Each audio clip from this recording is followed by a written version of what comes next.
Republik Vanuatu untuk kesekian kalinya mengusik Indonesia terkait masalah Papua di sidang umum PBB. Indonesia menjawab semua tudingan Vanuatu terkait isu pelanggaran HAM di Papua. Mulanya, dalam forum sidang umum PBB, Vanuatu menuding ada pelanggaran HAM di wilayah Papua Barat. Vanuatu menyebut ada pelanggaran HAM terhadap masyarakat adat di Papua Barat. Mr. President,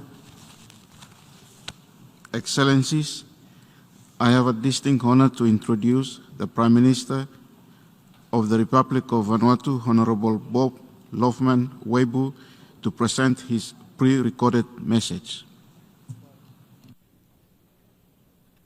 Mr. President, Excellencies, Heads of State and Governments, Mr. Secretary General, distinguished delegates, ladies and gentlemen, I have the great honor to deliver this address on behalf of the government and the people of the Republic of Vanuatu. Mr. President, in the area of human rights and decolonization, as we look ahead to the future we want, we must picture a world of freedom. One that is free from predominance of colonial rule, persecution, and human rights abuses. In my region, New Caledonia, French Polynesia, and West Papua are still struggling for self-determination. Drawing attention to the principle of equal rights and self-determination of peoples as stimulated in the UN Charter, it is important that the UN and the international community continue to support the relevant territories, giving them an equal opportunity to determine their own statehood.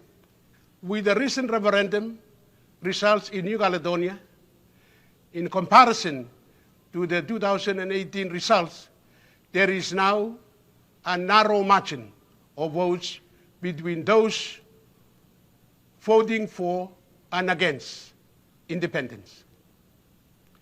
It is therefore important that the referendums remain free, fair, transparent, and continue under the supervision of the United Nations. It is in this connection that we continue to remind ourselves, the people of Vanuatu, of our strong cultural connection with Humanubne and Humanaying Islands, commonly referred to in English as Matthew and Hand Islands. Recognizing the incomplete process for the decolonization of Vanuatu, we hope that the UN-led process draws a clear pathway to achieve peaceful settlement of these disputed islands. Mr. President, there are widespread human rights violations around the world. In my region, the indigenous people of West Papua continue to suffer from human rights violations.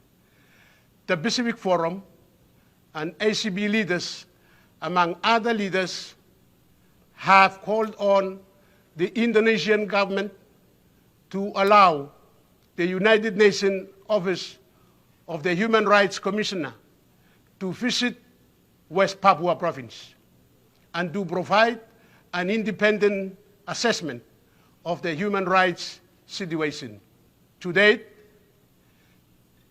there has been little progress on this front. I hope the international community, through appropriate UN-led process, takes a serious look at this issue and address it fairly. I thank you.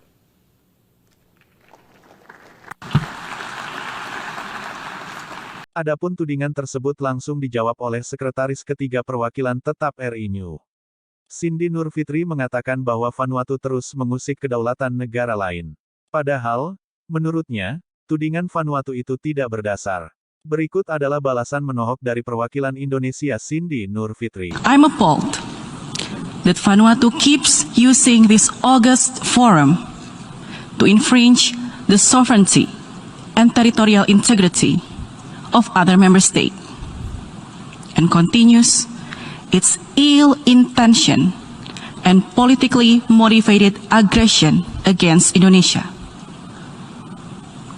We strongly reject false, baseless allegation and misrepresentation that continues to be nurtured by Vanuatu. They create false and empty hopes and fuel conflicts, sadly, at the expense of innocent lives. Vanuatu tries to impress the world with its so-called concern for human rights issues.